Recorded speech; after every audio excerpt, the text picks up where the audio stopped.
نحمده ونصلي على رسوله الكريم أما بعد فأعوذ بالله من الشيطان الرجيم بسم الله الرحمن الرحيم وأقيموا الصلاة وآتوا الزكاة وأطيعوا الرسول لعلكم ترحمون صدق الله مولانا العظيم سبحان ربك رب العزة عما يصفون وسلام على المرسلين والحمد للہ رب العالمین۔ میرے انتہائی واجب الاحترام معزز سامعین کرام، اللہ رب العزت نے اس کائنات کو وجود بخشا اور پھر اس کائنات میں جتنی بھی نعمتیں پیدا کیں اور اس پورے کائنات کے نظام کو چلایا، تو اس سارے کا وہ تنہا مالک ہے، خالق ہے، اور اس کائنات کی تمام تر نعمتیں اللہ رب العزت کی پیدا کردہ ہیں اور اسی کی ملکیت ہیں۔ ہمیں بھی اللہ تعالیٰ نے پیدا کیا اور پھر اللہ رب العزت نے ہمیں اس دنیا میں عارضی طور پر چند چیزوں کا مالک بنا دیا۔ اصل ملکیت، اصل حاکمیت وہ اللہ رب العزت کی ہے۔ دنیا میں اللہ تعالیٰ نے عارضی طور پر انسان کو بھی چند چیزوں کا مالک بنایا ہے، لیکن ساتھ یہ بھی سمجھا دیا اور بتا دیا کہ تمہارے پاس جو بھی نعمت ہے وہ اللہ ہی کی طرف سے ہے۔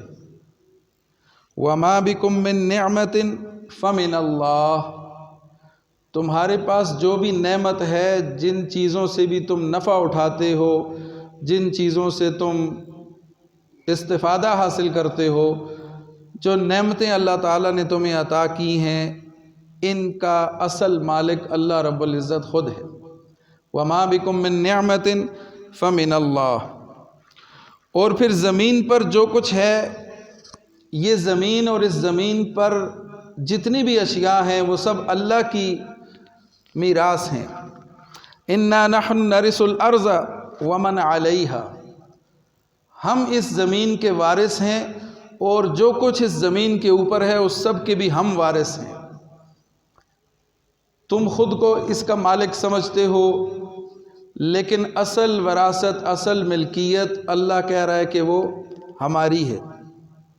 عارضی طور پر تمہیں اللہ تعالیٰ نے نعمتوں سے نوازا ہے، مالک بنایا ہے، لیکن دنیا بھی عارضی ہے اور دنیا میں بسنے والے تمام انسان اور تمام جاندار یہ بھی ایک وقت مقررہ تک ہیں، پھر سب نے اس دنیا سے چلے جانا ہے۔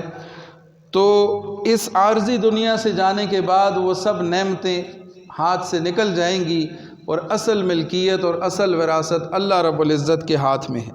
اِنَّا نَحْنُ نَرِثُ الْأَرْضَ وَمَنْ عَلَيْهَا، زمین اور زمین پر جو کچھ بھی ہے اللہ کہہ رہا ہے کہ اس کے ہم وارث ہیں، ہم اس کے مالک ہیں۔ اور پھر تم جو کچھ زمین میں کرتے ہو، اناج بوتے ہو، أَفَرَأَيْتُم مَّا تَحْرُثُونَ، یہ جو تم کھیتی بوتے ہو، أَأَنتُمْ تَزْرَعُونَهُ أَمْ نَحْنُ الزَّارِعُونَ، تم کیا سمجھتے ہو کہ ہم یہ کچھ کر رہے ہیں؟ اصل کرنے والے تو اللہ رب العزت ہیں۔ أَأَنتُمْ تَزْرَعُونَهُ، کیا تم اس کھیتی کو بوتے ہو، اگاتے ہو؟ أَمْ نَحْنُ الزَّارِعُونَ، یا ہم اس کو اگاتے ہیں؟ تو یقیناً اللہ رب العزت کی قدرت ہے کہ جو کھیتی کو اگاتا ہے، فصل دیتا ہے، پھل دیتا ہے، نعمتیں دیتا ہے، تو اصل وارث اللہ رب العزت ہے۔ پھر اللہ تعالیٰ نے مال دے کر، نعمتیں دے کر انسان کو پھر اس نعمتوں میں سے، اس مال میں سے خرچ کرنے کی بھی ترغیب دی ہے کہ اس کو میری راہ میں خرچ کرو اور نیکیاں کماؤ، اجر کماؤ۔ مال اللہ نے دیا پھر وہی اللہ کا دیا ہوا مال جب ہم اللہ کی راہ میں دے دیں گے، اللہ کے نام پر جب اس مال کو لوٹائیں گے، خرچ کریں گے، تو اللہ پھر اس پر انعامات کی بارش کر دے گا۔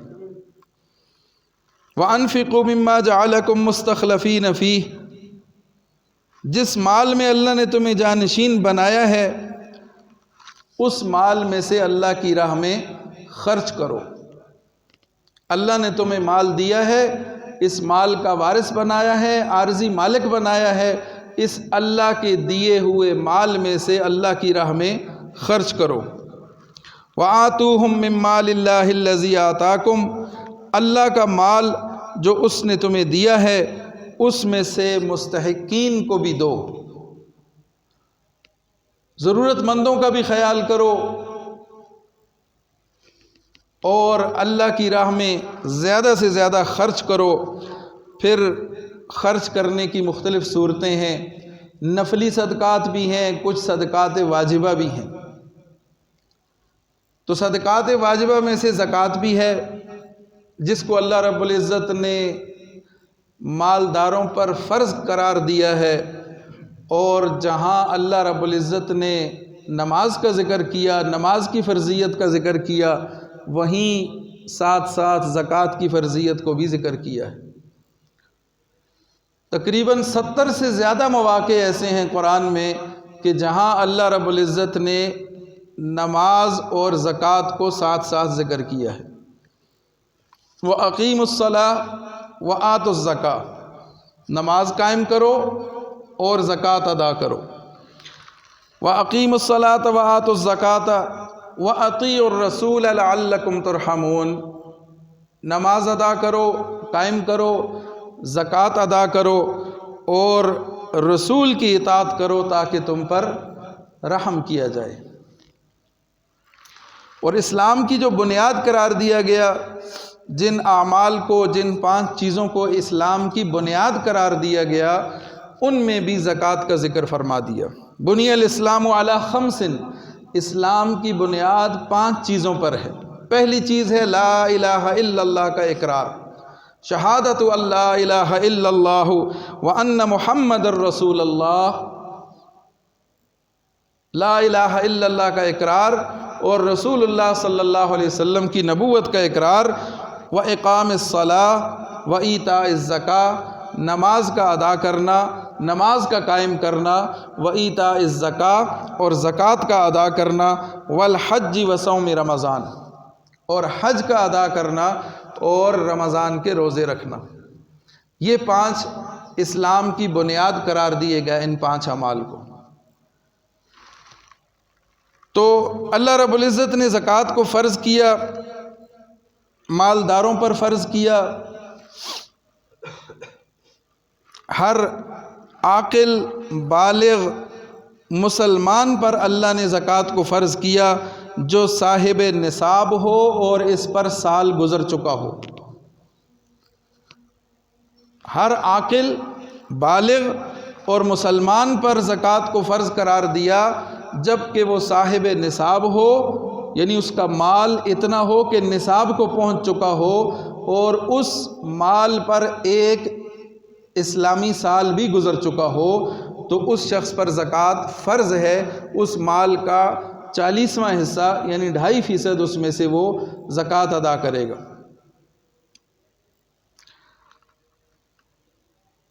اور زکوٰۃ دینا کیا ہے؟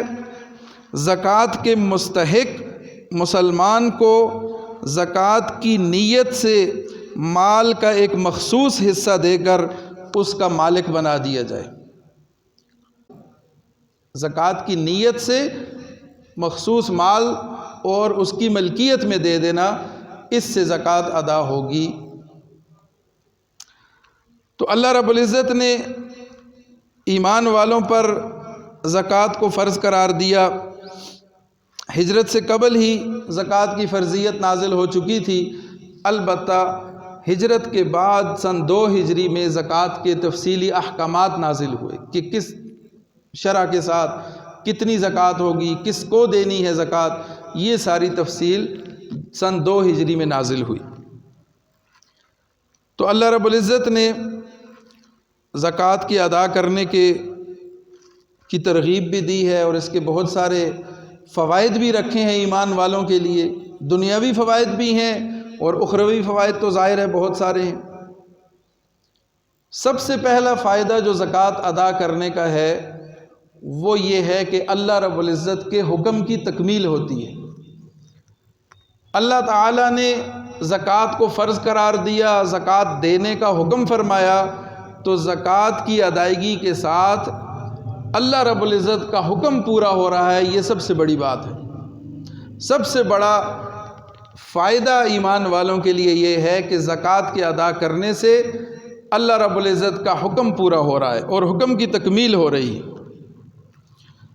پھر انسان چونکہ لالچی ہے، حریص ہے، مال کی محبت اس کے دل میں بہت زیادہ ہوتی ہے، اور اسی مال کی محبت کی خاطر، لالچ کی خاطر انسان جو ہے وہ دنیا میں کوشش بھی کرتا ہے، محنت بھی کرتا ہے، بعض اوقات جائز ناجائز کا بھی دھیان نہیں رکھتا اور مال جمع کرنے کی کوشش کرتا ہے۔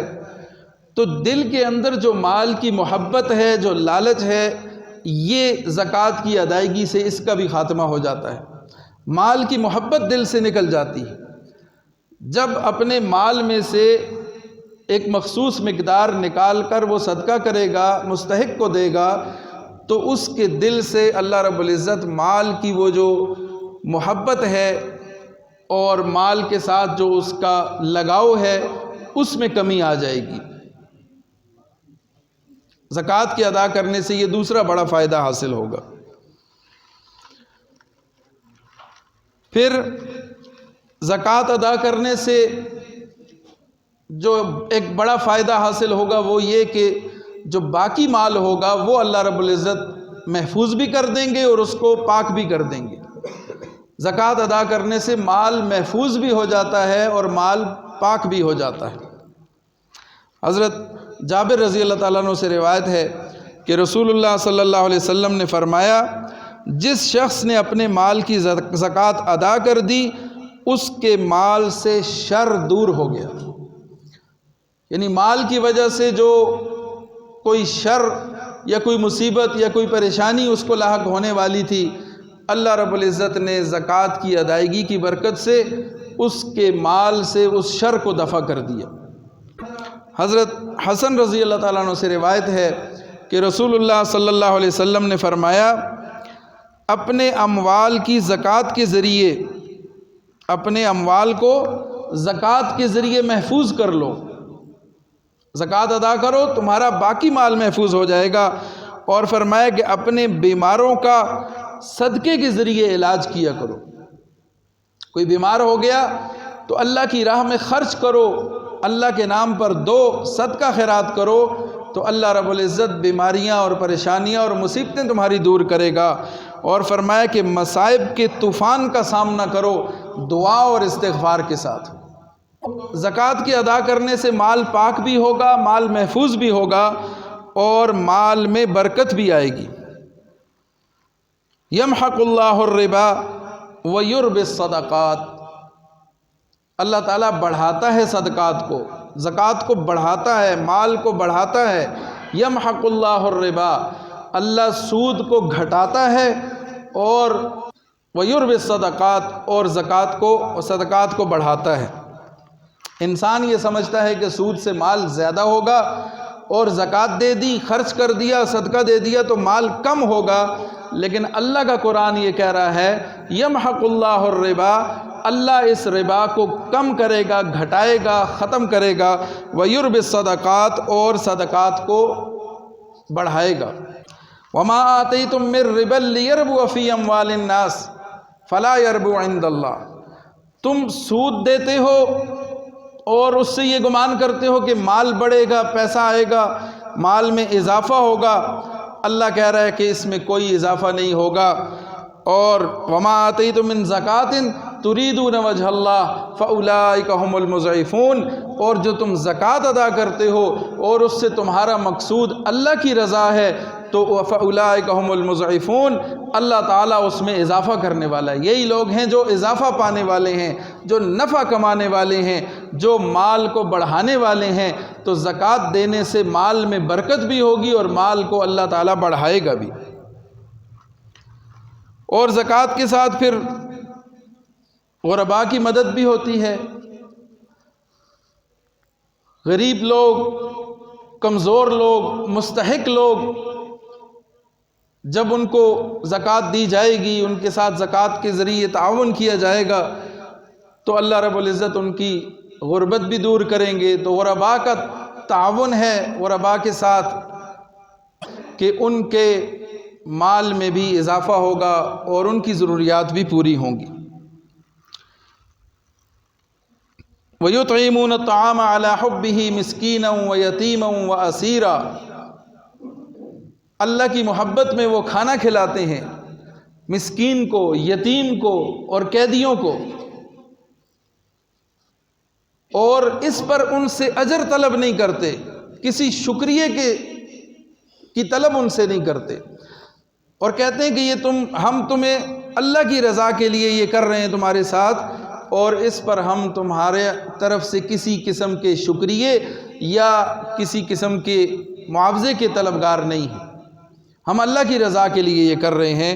تو زکوٰۃ کے ادا کرنے کا ایک بڑا فائدہ یہ ہے کہ اس سے غرباء کی مدد بھی ہوتی ہے اور وہ بھی اپنی ضروریات کو پورا کر سکتے ہیں۔ اور اگر ہمارے معاشرے کا جائزہ لیا جائے اور اس پر غور کیا جائے تو صحیح زکوٰۃ ادا کرنے کا ایک بہت بڑا فائدہ یہ ہوگا کہ معاشرے سے یہ جو تفریق ہے، طبقاتی تفریق، یہ ختم ہو جائے گی۔ ہمارے معاشرے میں غریب دن بدن غریب سے غریب تر ہوتا جاتا ہے اور امیر سے امیر تر ہوتا جاتا ہے، اس سودی نظام کی وجہ سے اور زکوٰۃ کے ادا نہ کرنے کی وجہ سے اور مال اللہ کی راہ میں خرچ نہ کرنے کی وجہ سے یہ طبقاتی تفریق پیدا ہو جاتی ہے۔ لیکن اسلام یہ چاہتا ہے کہ معاشرے کے اندر توازن قائم رہے۔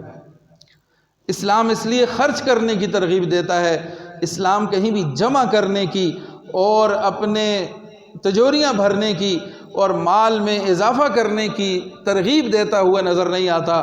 جہاں بھی ذکر ملتا ہے خرچ کرنے کا ذکر ملتا ہے، اللہ کی راہ میں لٹانے کا ذکر ملتا ہے، اور زکوٰۃ اس کا بہترین ذریعہ ہے۔ تو اگر ہمارے معاشرے میں لوگ صحیح طور پر زکوٰۃ دینا شروع کر دیں تو یقیناً ہمارے ملک میں کوئی غریب باقی نہ رہے۔ ایسے مالدار یہاں پر ماشاءاللہ موجود ہیں ہمارے معاشرے میں کہ اگر وہ اپنے مال کی صحیح زکوٰۃ ادا کرنا شروع کر دیں تو ہمارے ملک سے غربت کا بھی خاتمہ ہو جائے گا اور ہمارے جتنے بھی معاشی مسائل ہیں وہ انشاءاللہ ٹھیک ہو جائیں گے۔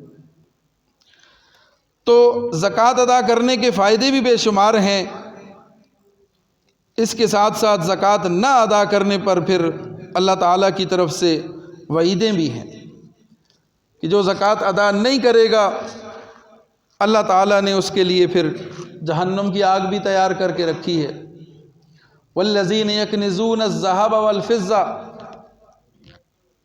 سونے چاندی کو جمع کر کے رکھتے ہیں اور اللہ کی راہ میں خرچ نہیں کرتے، فبشرہم بعذاب علیم، تو انہیں اللہ کہہ رہا ہے دردناک عذاب کی خوشخبری سنا دو۔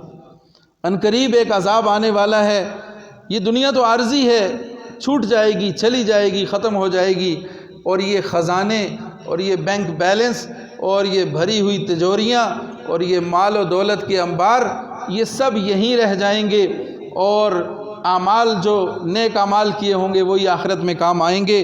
تو اللہ کہتا ہے ان کو خوشخبری سنا دو دردناک عذاب کی۔ یوم یحمى علیہا فی نار جہنم، اسی مال کو جہنم کی آگ سے تپایا جائے گا، گرم کیا جائے گا۔ فتکوی بہا جباہہم وجنوبہم وظہورہم، پھر اس سے ان کی پیشانیوں کو، ان کے پہلوؤں کو اور ان کی پیٹھوں کو داغا جائے گا۔ اور کہا جائے گا کہ ھذا ما کنزتم لانفسکم، یہ وہ مال تھا کہ جس کو تم اپنے لیے خزانے جمع کر کر کے رکھتے تھے۔ فذوقوا ما کنتم تکنزون، اب مزے چکھو، اب ذائقہ چکھو اس خزانے جمع کرنے کا اور مال نہ خرچ کرنے کا اور زکوٰۃ نہ دینے کا۔ اب یہ تم پہ وبال آیا ہے کہ یہ مال، یہی مال کہ جس کو تم اپنی جان سے بھی زیادہ عزیز رکھتے تھے اور جس کے لیے تم جائز ناجائز اور ہر قسم کے طریقے اختیار کرتے تھے، آج یہی مال جہنم کی آگ سے تپا کر تمہارے جسموں کو اس سے داغا جا رہا ہے، اور یہ وہ مال ہے کہ جس کے لیے تم نے ساری زندگی اپنی گزار دی، جس کو حاصل کرنے کے لیے اور اللہ کی راہ میں خرچ نہ کیا۔ مال کمانا برا نہیں ہے، مال کا حاصل کرنا برا نہیں ہے، لیکن مال کو اللہ کی راہ میں خرچ نہ کرنا یہ وبال جان ہے، یہ عذاب کا مستحق بناتا ہے انسان۔ پھر زکوٰۃ نہ ادا کرنے کا دوسرا وبال کیا ہوگا کہ یہی مال توق بنا کر اس کے گلے میں ڈال دیا جائے گا۔ سَيُطَوَّقُونَ مَا بَخِلُوا بِهِ يَوْمَ الْقِيَامَةِ، قیامت کے دن یہی مال توق بنا کر گلے میں ڈال دیا جائے گا۔ انسان گمان کرتا ہے، وہ بخل کر کے مال نہ دے کے اس کو اپنے لیے اچھا سمجھتا ہے، اللہ کہتا ہے وہ تمہارے لیے اچھا نہیں ہے، ہوا خیر لہم، اللہ کہہ رہا ہے بل ہوا شر لہم، وہ تمہارے لیے اچھا نہیں ہے، وہ تو تمہارے لیے شر کا باعث بن رہا ہے۔ سَيُطَوَّقُونَ مَا بَخِلُوا بِهِ يَوْمَ الْقِيَامَةِ، ان قریب وہ توق بنا کر تمہارے گلے کا ہار بنا دیا جائے گا۔ اور زکوٰۃ نہ ادا کرنا تو ایسا مال آخرت میں کسی کام کا نہیں ہوگا۔ یا ایھا الذین آمنوا انفقوا مما رزقناکم من قبل ان یأتی یوم لا بیع فیہ ولا خلۃ ولا شفاعۃ والکافرون هم الظالمون، ایمان والو مال خرچ کرو قبل اس کے کہ وہ وقت آ جائے کہ نہ کوئی خرید و فروخت کام آئے گی، نہ دوستی یاری کام آئے گی، اور نہ ہی کسی کی کوئی سفارش کام آئے گی۔ وہاں پر پھر وہ مال تمہارے لیے وبال جان بن جائے گا۔ تو اس وقت کے آنے سے پہلے پہلے مال کو خرچ کرو تاکہ یہ مال آخرت میں تمہارے کام آ سکے، اور یہ مال پھر تمہارے لیے جہنم میں جانے کا ذریعہ بنے گا۔ وَأَمَّا مَن بَخِلَ وَاسْتَغْنَىٰ، بخل کیا، مستغنی رہا، مال نہ خرچ کیا، وَكَذَّبَ بِالْحُسْنَىٰ، نیکیوں کو جھٹلاتا رہا، فَسَنُيَسِّرُهُ لِلْعُسْرَىٰ، ہم اس کے لیے پھر تنگی کو جاری کر دیں گے۔ وَمَا يُغْنِي عَنْهُ مَالُهُ إِذَا تَرَدَّىٰ، اور جب وہ جہنم کے گڑھے میں گرے گا تو اس کا مال پھر اس کے کچھ کام نہیں آ سکے گا۔ اور ایک بڑا نقصان مال نہ ادا کرنے کا، زکوٰۃ ادا نہ کرنے کا یہ ہے کہ مرتے وقت وہ اللہ سے مرنے کے بعد تمنا کرے گا کہ اے اللہ تھوڑا موقع دے دے، واپس دنیا میں بھیج دے تاکہ میں جا کر مال خرچ کر سکوں اور تیرے نیک بندوں میں شامل ہو سکوں۔ وَأَنفِقُوا مِمَّا رَزَقْنَاكُم مِّن قَبْلِ أَن يَأْتِيَ أَحَدَكُمُ الْمَوْتُ فَيَقُولَ رَبِّ لَوْلَا أَخَّرْتَنِي إِلَىٰ أَجَلٍ قَرِيبٍ، وہ کہے گا اے اللہ مجھے تھوڑی سی مہلت دے دے، تھوڑے وقت کے لیے مجھے واپس بھیج دے۔ فَأَصَّدَّقَ، میں صدقہ کروں گا، میں زکوٰۃ دوں گا، میں مال خرچ کروں گا، وَأَكُن مِّنَ الصَّالِحِينَ، اور میں نیکوکاروں میں شامل ہو جاؤں گا۔ ایک موقع دے دے، ایک دفعہ مجھے اجازت دے دے، تھوڑی دیر کے لیے مجھے دنیا میں دوبارہ بھیج دے، میں جا کر صدقہ بھی کروں گا، میں زکوٰۃ بھی ادا کروں گا، میں مال بھی خرچ کروں گا، میں غریبوں کی مدد بھی کروں گا، میں تیری راہ میں تیرا دیا ہوا مال لٹاؤں گا، لگاؤں گا تاکہ میں تیرے نیک اور صالح لوگوں میں شامل ہو جاؤں۔ حضرت بریدہ رضی اللہ تعالیٰ عنہ فرماتے ہیں کہ رسول اللہ صلی اللہ علیہ وسلم نے فرمایا، جو قوم بھی زکوٰۃ کی ادائیگی روک دیتی ہے، زکوٰۃ ادا نہیں کرتی، تو پھر اللہ تعالیٰ اسے قحط سالیوں میں مبتلا کر دیتے ہیں۔ بارشیں اللہ روک لیتا ہے اور قحط سالی کو اللہ عام کر دیتا ہے، یہ زکوٰۃ نہ ادا کرنے کا وبال ہے۔ اور حضرت اسماء بنت یزید رضی اللہ تعالیٰ عنہ فرماتی ہیں کہ جو عورت اپنے گلے میں سونے کا ہار ڈالے گی، یعنی زیور استعمال کرے گی، اور اس کی زکوٰۃ ادا نہیں کرے گی، تو قیامت کے دن جہنم کی آگ سے تیار کیا ہوا ایک ہار اس کے گلے میں ڈالا جائے گا۔ اور جو عورت اپنے کانوں میں بالیاں ڈالے گی سونے کی اور اس حال میں کہ زکوٰۃ ادا نہیں کرتی ہوگی تو آخرت میں قیامت کے دن پھر جہنم کی آگ کی بالیاں بنا کے اس کے کان میں ڈال دی جائیں گی۔ تو یہ وبال ہوگا زکوٰۃ نہ دینے کا۔ اسی طرح حضرت ابو ہریرہ رضی اللہ تعالیٰ عنہ فرماتے ہیں کہ رسول اللہ صلی اللہ علیہ وسلم نے فرمایا کہ بندہ کہتا ہے میرا مال، حالانکہ اس کے صرف 3 حصے ہیں جو اس کے ہیں، باقی تو اس کا نہیں ہے۔ وہ کون سے 3 حصے ہیں؟ نمبر 1 وہ کہ جو اس نے کھا لیا اور ہضم کر لیا، کھا کے ختم کر دیا۔ دوسرا وہ کہ جو اس نے پہن کر ختم کر دیا، کھا لیا یا پہن لیا، استعمال کر لیا، وہ اس کا مال ہے۔ یا وہ اس کا مال ہے کہ جو اس نے کسی کو دے کر، اللہ کی راہ میں دے کر، صدقہ خیرات کر کے، کسی نیکی کے کام میں لگا کر آخرت کے لیے اپنا ذخیرہ بنا لیا۔ باقی جو مال ہے وہ تو ورثاء کا ہے، لوگوں کا ہے، وہ پیچھے رہ جائے گا، اس کا کچھ بھی نہیں ہے۔ اس کے سوا جتنا مال ہے تو وہ جانے والا ہے اور خود دوسروں کے لیے سب کو چھوڑ جائے گا۔ تو مال کی محبت ہمیں دل سے نکالنی ہے اور زکوٰۃ کی ادائیگی کی بھی فکر کرنی ہے۔ عموماً لوگ رمضان کے مہینے میں زکوٰۃ ادا کرتے ہیں، حالانکہ زکوٰۃ ادا کرنے کے لیے رمضان کا مہینہ ضروری نہیں ہے۔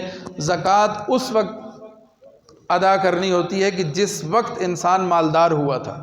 ایک شخص جس دن صاحب نصاب ہوا، آئندہ سال اس دن، 1 سال گزر گیا اس مال پر، تو آئندہ سال اسی دن پھر وہ زکوٰۃ اس پر لازم ہوگی، اس کے کل مال کا 40واں حصہ، یعنی 2.5% کے حساب سے۔ اور زکوٰۃ کن چیزوں پر ہے؟ سونے پر، چاندی پر، نقد کیش کسی بھی صورت میں ہو، کوئی بھی کرنسی ہو، اور اسی طرح سے مال تجارت۔ ان 4 قسم کے اموال پر زکوٰۃ ہے۔ اس میں سے اگر صرف سونا ہے تو 7.5 تولے سونا، اور اگر سونا ہے، چاندی ہے، مال تجارت ہے، دیگر نقدی ہے، مختلف ہے، تو پھر 52.5 تولے چاندی کا حساب لگایا جائے گا۔ اس کی رقم کے مقدار کے مطابق ایک شخص کے پاس نصاب مکمل ہوا، پھر اس پر 1 سال گزر گیا، تو اب جس تاریخ کو وہ سال پورا ہوا اس دن اس پر زکوٰۃ واجب ہے، اور اس کل مال کا پھر 2.5% وہ نکال کے زکوٰۃ میں ادا کرے گا۔ تو جب وہ سال پورا ہو جائے اس وقت اس کو ادا کرنا چاہیے، اور اس کی بہت زیادہ فکر کرنی چاہیے۔ زکوٰۃ کے حوالے سے بہت زیادہ غفلت برتی جاتی ہے، اور پھر دینے کے لیے بھی یہ ذہن میں ہو کہ جس کو دے رہے ہیں وہ مستحق بھی ہو۔ غیر مستحق کو دیں گے تو پھر زکوٰۃ ادا نہیں ہوگی۔ تفصیل ہے کافی اس میں، اور ان مسائل کو پوچھ لینا چاہیے، سیکھ لینا چاہیے، فکر کرنی چاہیے ان کی۔ عموماً عورتوں کے پاس سونا ہوتا ہے، بہت سارا سونا لے کے اپنے پاس رکھا ہوتا ہے، اور اس کی زکوٰۃ ادا نہیں کرتے، تو وہ پھر وبال جان بنے گا، آخرت میں گلے کا توق بنے گا۔ تو کوشش کریں کہ اپنے اموال کی زکوٰۃ نکالیں، اور رمضان میں ہو تو پھر اس پر اجر زیادہ ہوگا۔ اس وجہ سے بھی عموماً لوگ زکوٰۃ رمضان میں دیتے ہیں کہ اس میں اللہ تعالیٰ اجر کو بڑھا دیتے ہیں، فرض کا ثواب 70 گنا زیادہ ہو جاتا ہے۔ تو جو بھی صدقہ خیرات کریں گے، نفلی کریں گے یا واجبہ کریں گے، اس سب کا ثواب بڑھ جائے گا۔ اس لیے رمضان میں اس کا اہتمام ہو، اور پھر صدقہ فطر کا بھی اہتمام ہو۔ رمضان شروع ہو تو صدقہ فطر اس کے بعد دے سکتے ہیں، عید کی نماز سے پہلے تو اس کا بھی اہتمام کرنا چاہیے۔ اللہ تعالی ہمیں اپنی راہ میں زیادہ سے زیادہ مال خرچ کرنے کی توفیق عطا فرمائے۔ وآخر دعوانا ان الحمد للہ رب العالمین۔